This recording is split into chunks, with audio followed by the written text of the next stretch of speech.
你有冇發現你銀行戶口嘅數字越多，你夜晚反而越難瞓得着？你明明為咗頭家付出咗半世人，但每次同仔女食飯嗰種冇法溝通嘅疏離，咁就好似一條刺咁結住你個心。你以為自己怕窮怕老怕孤獨，但我話你知，你真正怕嘅根本唔係呢啲。你一直俾一個假象呃嘅。今日我會同你拆解《金剛經》入面最殘酷又最慈悲嘅一個真相。聽完呢段說話，你半生嘅焦慮將會有根部徹底重開。你有冇試過喺夜深人靜嘅時候，獨自一個人企喺窗邊望住樓下執途嘅街道，心入面突然衝起一陣冇米嘅恐慌？你明明已經捱過咗人生最艱難嘅日子，戶口有啲積蓄，仔女都大個晒，但係嗰種隨時會失去一切嘅感覺，就好似一條毒蛇咁，死死地纏住你條頸。點解？真正嘅恐懼唔係因為你擁有太少，而係因為你將一切睇得太實。好多人以為只要揾夠錢，只要層樓公寓，只要仔女聽教聽話乖乖地留喺身邊，人生就會有絕對嘅安全感。但我話你知，呢個世界最殘忍嘅真相，佢利用盡半生精力去追求嘅所謂安全感，正正就係將你推向無底深淵，令你日夜焦慮嘅罪魁禍首。你以為捉緊外物就可以安枕無憂，但其實你越係將安全感建立喺呢啲隨時會變嘅嘢上面，你嘅靈魂就越係脆弱不堪。佛經入面有云：一切有為法，如夢幻泡影，如露亦如電，應作如是觀。呢句說話其實就係話俾你聽，世間所有你要靠用力去維持嘅事物，無論係你嘅財富、你嘅地位，定係你同屋企人嘅關係，就好似神中嘅露水、天邊嘅閃電咁，注定係會消散嘅。原來你大半世人死攬住唔放嘅執着，喺宇宙法則面前，不過係一場隨時會醒嘅夢。等我同你講個香港嘅故事。我認識一個叫阿強嘅男人，今年50幾歲，做幾年可以銅鑼灣有自己嘅投資公司，手頭上揸住幾層樓。喺外人眼中，佢係絕對嘅人生影一。由97年金融風暴到沙士，再到雷曼兄弟爆煲，佢每一次都避得開，甚至係低位攞到底，資產翻咗幾倍。但係你知唔知阿強每一個夜晚係點過嘅？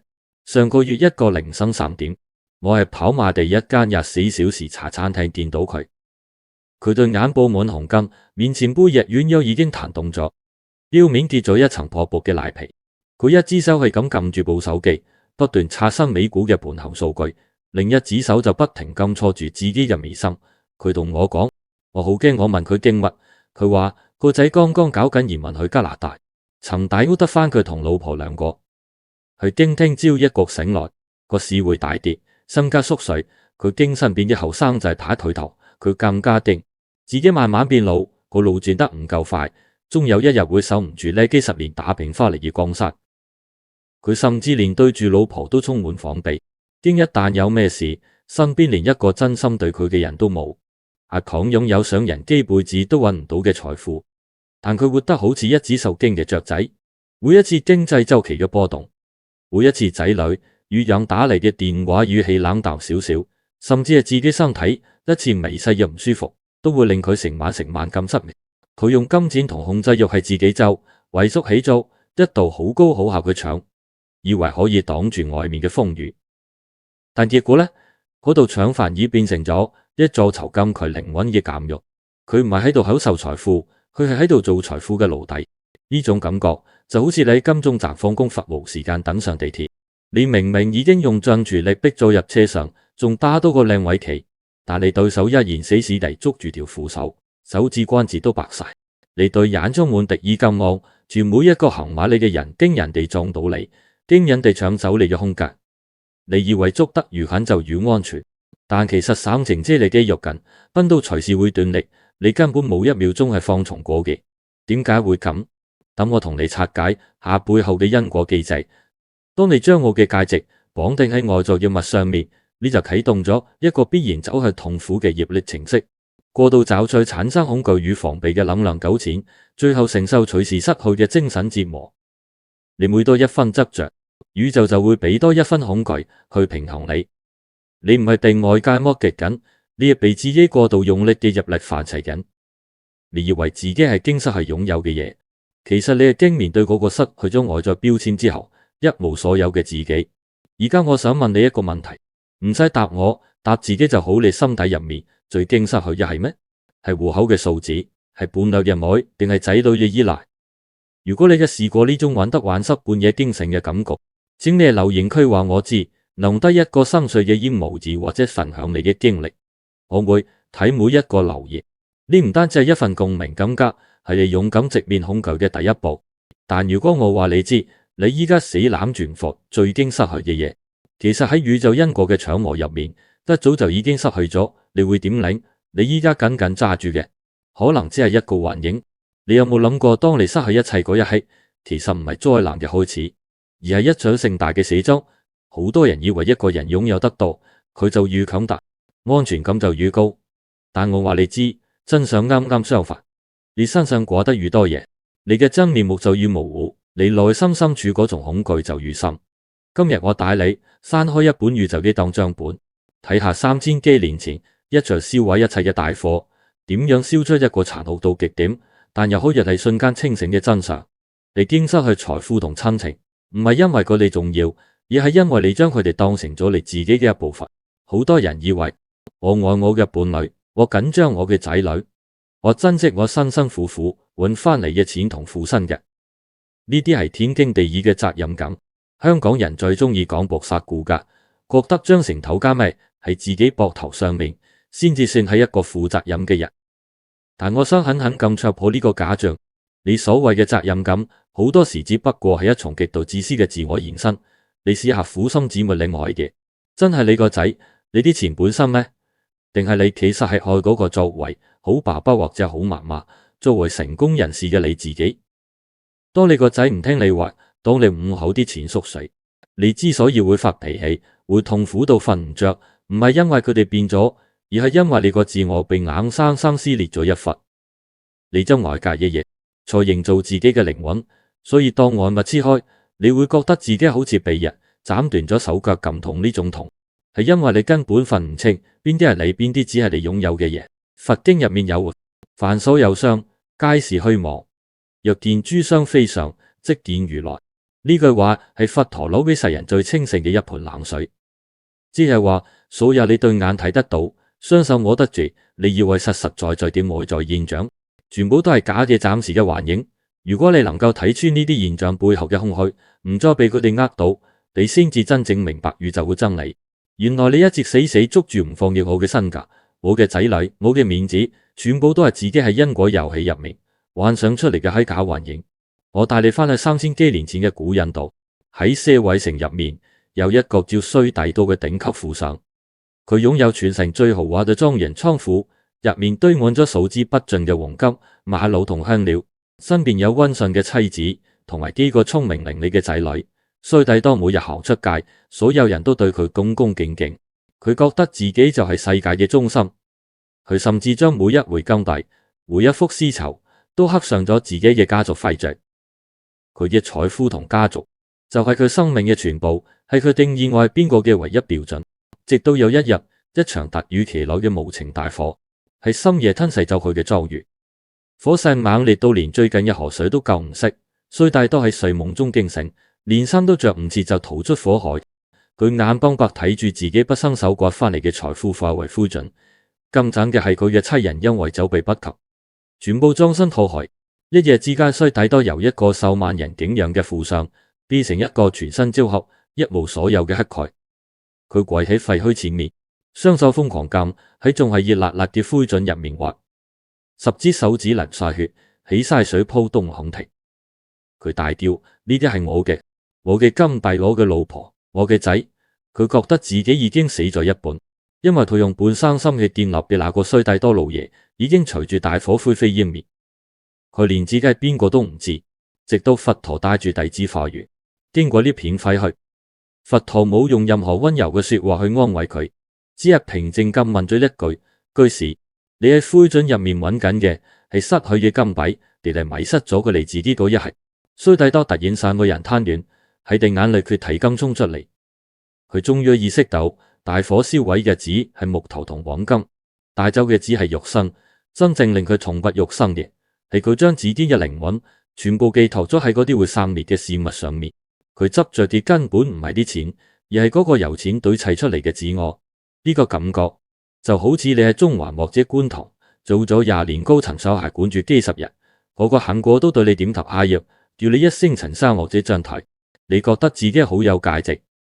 點知一日公司突然被收購，冇情裁員，你捧住個紙箱行出寫字樓嗰日，連樓下保安都當你透明。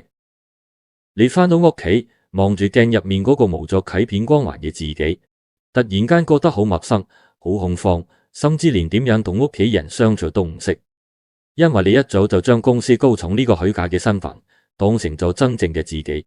當張坦片被收回，你就覺得自己連存在嘅資格都冇埋。呢度隱藏住一個好深、好無情嘅因果法則，過度認同外物，令到自我邊界無限膨脹，到失去時就會引發靈魂和刺之痛。當你將外在嘅財富、地位甚至親人強行編織入你嘅自我入面，你嘅靈魂就會生出無數條觸手，死死撳住住呢啲外物。當因果嘅法則將呢啲外物收走嘅時候，就好似硬生生扯斷你靈魂嘅觸手咁。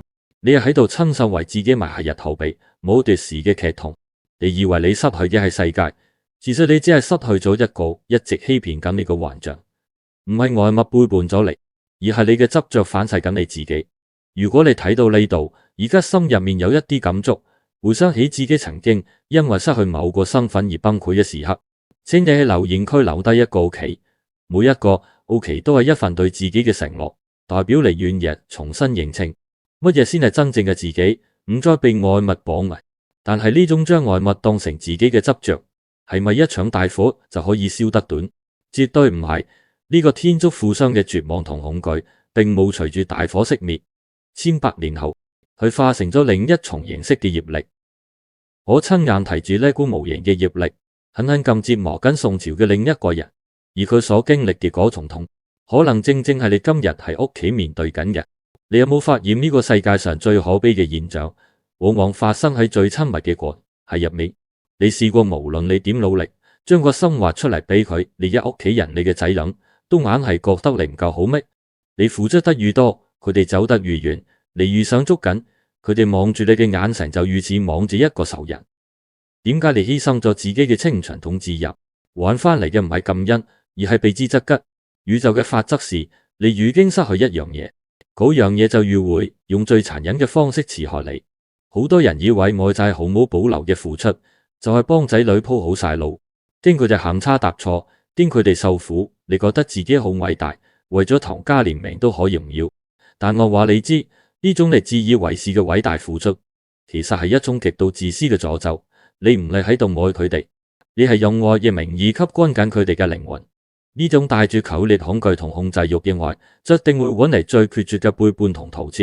佛經入面有云：從愛生憂，從愛生怖，若之於愛，何憂何怖？呢句話嘅意思好簡單，你人生入面所有嘅擔憂、焦慮同恐懼，都係源自於你過分嘅愛同執着。如果你能夠放得低呢種強烈嘅佔有欲，呢個世界仲有咩可以嚇得到你？原來你對身邊人過度嘅控制同緊張，正正係你恐懼嘅根源，亦都係逼走佢哋嘅最大元兇。我帶你睇下上一章嗰個田竺富商嘅入力，千百年後點樣轉化。喺宋朝，有一個叫李老伯嘅讀書人，佢早年喪妻，將所有嘅心血同期望全部壓着喺獨生子李修身上。李老伯將屋企值錢嘅嘢賣晒，甚至自己日日食粥水，都要供個仔讀書考功名。佢每日有遲到晚跟實個仔，唔准佢出街玩，唔准佢結交朋友。每晚夜深，李老伯都會企喺個仔房門外，透過門縫望住個仔溫書。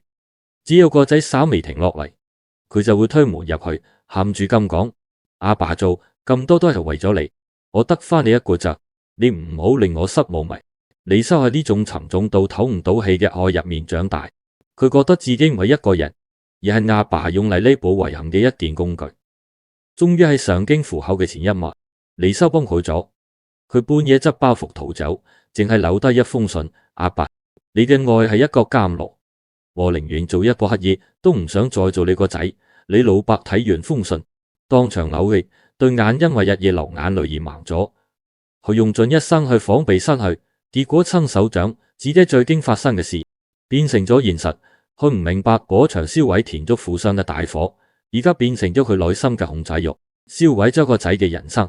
呢種事就好似你喺香港嘅屋邨度，每晚煲好靈湯，坐喺梳化等個仔夜間翻嚟，你睇住佢一入門口就急不及待咁問佢幾時升職，點解仲糖頭頭，飲緊你碗糖，但塊面冷入冰上。佢一放低紙碗就即刻鎖埋自己房門，你覺得好委屈，心諗我都係關心你啫，點解你要咁對我？但其實你每次嘅鼓舞，每次打住為你好旗號嘅關心，都好似一條無形嘅繩，緊緊咁勒住佢條頸。好嘅類比唔需要解釋，你見到佢個背影就應該知道自己有幾令人窒息。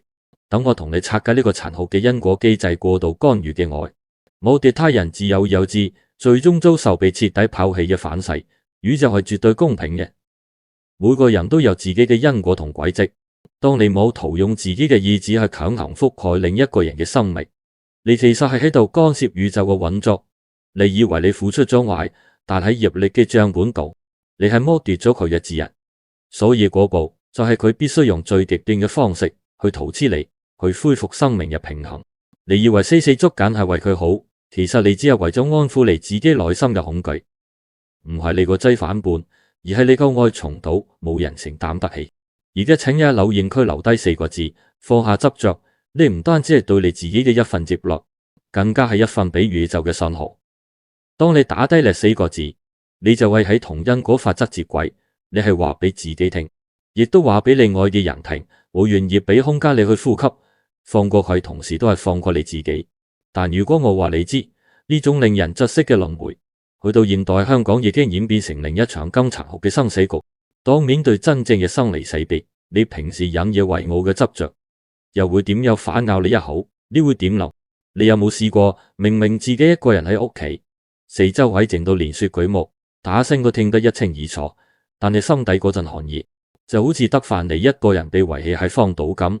好多人以為生離死別係人生最痛嘅事，但我話你知，有一重痛比死亡更加折磨，嗰種痛叫做未死先生。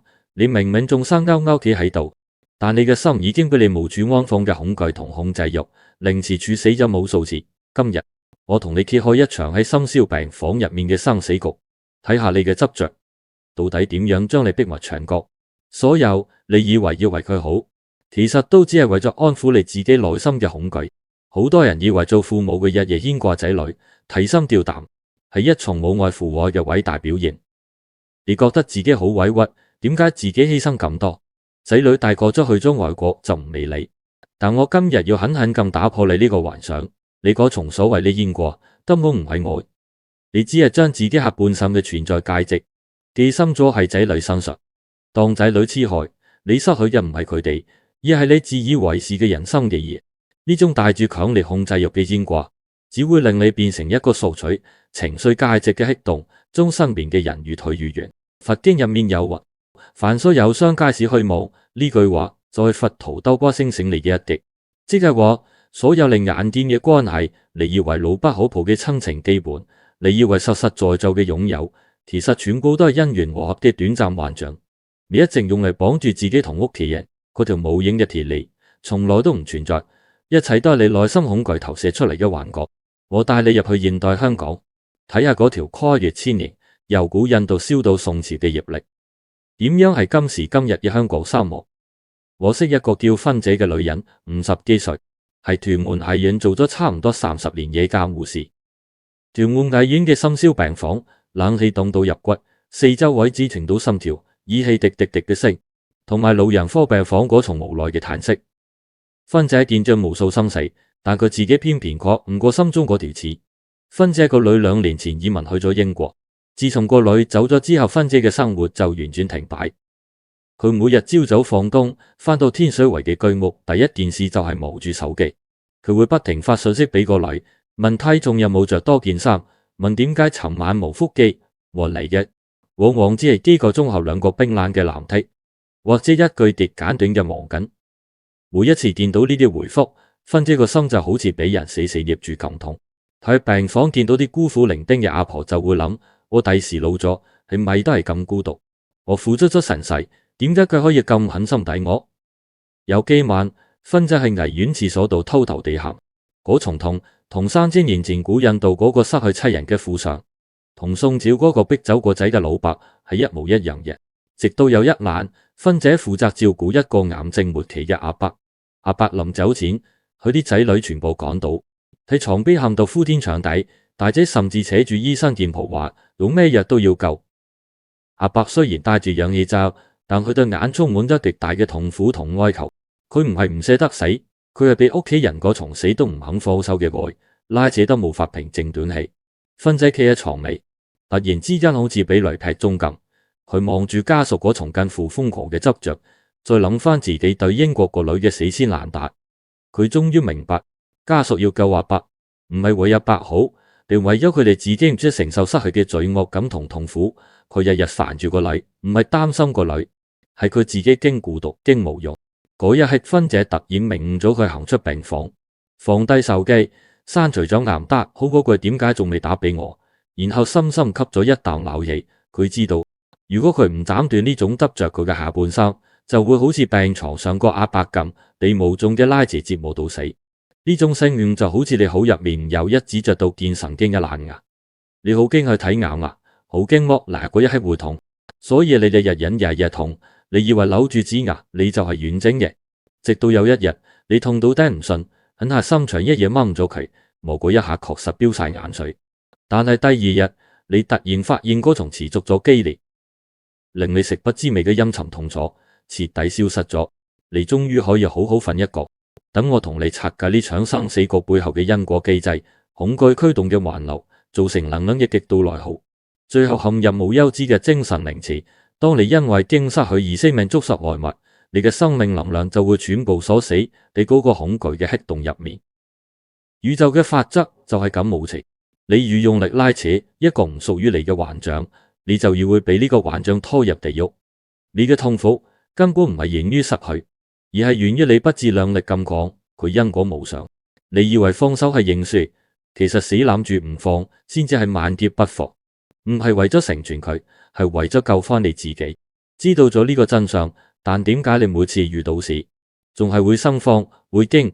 點解你明明知道要放手，但半夜醒來依然會飆冷汗？因為你仲掙扎短恐懼嘅最關鍵一步。如果你抗唔過你一步，你聽幾多道理都只係自欺欺人。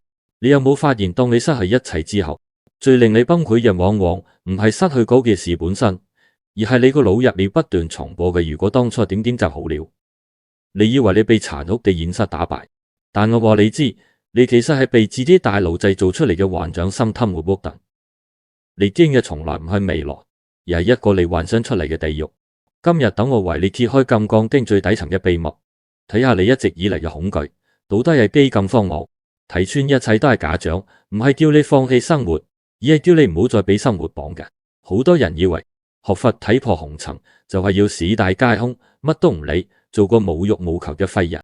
我聽過好多香港人講，我仲要供樓，仲要交仔女學費，如果我乜都唔執着，我仲點樣喺呢個殘酷嘅社會生存啊？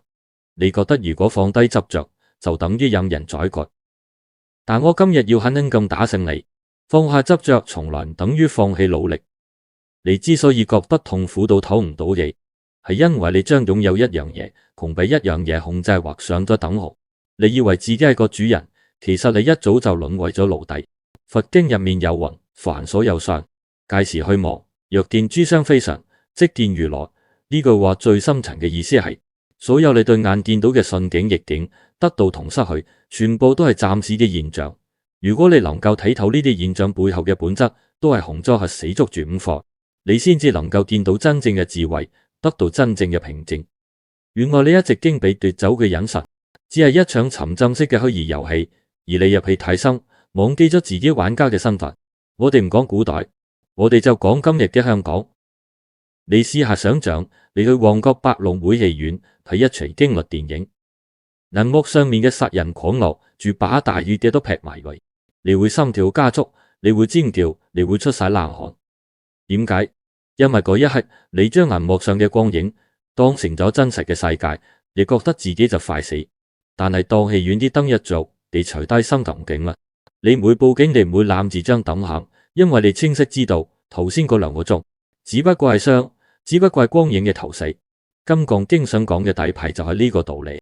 你喺現實世界入面嘅銀行存款數字，你公司將強面嘅職位，你伴侶對你許下嘅承諾，甚至你個仔將來嘅前途，全部都係投射喺宇宙呢個大銀幕上面嘅光影。當個股市大跌，當你層樓變成負資產，就好似電影情節去到低潮；當你個仔翻本唔理你，就好似劇情出現轉折。你點解會痛到想死，半夜詐死？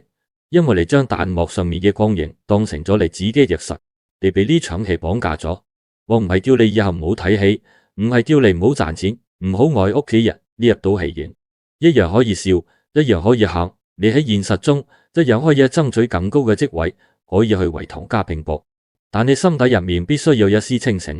呢一切都指你一場體驗，賺到錢係借情，蝕咗錢都係劇情。親人相聚係緣分嘅交匯，親人撕開係緣分嘅散席。你唔好將自己嘅靈魂釘死喺劇本嘅任何一頁度。呢種境界就好似你喺麻雀台度打牌，如果你當啲籌碼，就係你條命鋪鋪都勁輸，你一定打到滿頭大汗，面青唇白，最後只會亂晒大龍，做錯決定。但如果你當佢只係一場遊戲，輸贏都只係數字嘅上落，你反而可以冷靜分析，睇出一手靚牌。即使最後輸咗，你拍拍屁股起身，依然可以去諗下茶餐廳舒舒服服咁食個沙丁牛麵。好嘅例比唔需要解釋，你諗下自己平時係用咩心態去打呢場認真嘅麻雀。等我同你拆解呢個執幻為實嘅因果機制。執幻為實產生患得患失嘅恐懼能量，最後淪為命運嘅扯線木偶。到你睇唔出周嘅虛妄，你就會不自覺咁將所有控制權交俾外界。外界稍微有風吹草動，你嘅情緒就跟住大起大落。你以為你喺度掌控生活，其實喺因果嘅法則度，你已經變成咗一個被恐懼操控嘅扯線木偶，一世都無法自主。你越係想捉緊啲虛妄嘅幻象，業力就越會用失去嘅痛楚去提醒你一切皆空。唔好驚失去，因為根本冇嘢係真正屬於你。你空手嚟空手走，中間所有嘅擁有只不過係宇宙借俾你玩一陣嘅道具。而家請你喺留言區留低4個字因果自明。你唔單止係對你自己嘅一份承諾，更加係一份俾宇宙嘅信號。到你打低呢4個字，你就喺同最高嘅智慧接軌。你係話俾自己聽，我願意醒過嚟，我唔再做一隻被劇情嚇死嘅扯線木偶。呢4個字就係你斬斷半生恐懼嘅第一把劍。但係呢度有一個更難嘅問題，道理個個都識講，當你聽朝一覺醒來，面對真實嘅失去，面對戶口數字嘅清零，或者親人嘅決絕之去嗰一刻，你點樣先可以做到真正嘅唔驚？如果我話你知，《金剛經》仲有最後一句口訣，可以由根部重開你一生嘅恐懼，你會點諗？你有冇試過？明明企喺風暴嘅正中心，身邊所有你捉緊嘅嘢都冧緊，但你個心突然靜到好似一潭死水咁，你冇流眼淚，冇掙扎，淨係感受到一從前所未有嘅輕鬆。好多人以為要解決恐懼，就係要拼命建立防禦機制，賺更多嘅錢，買更貴嘅保險，將仔女綁得更實。但我話你知，真正嘅無敵，從來唔係因為你擁有一座堅不可摧嘅城堡，而係因為你根本無險可守。真正嘅安全感，唔係乜都唔怕，而係就算失去一切，你嘅內心依然如如不動。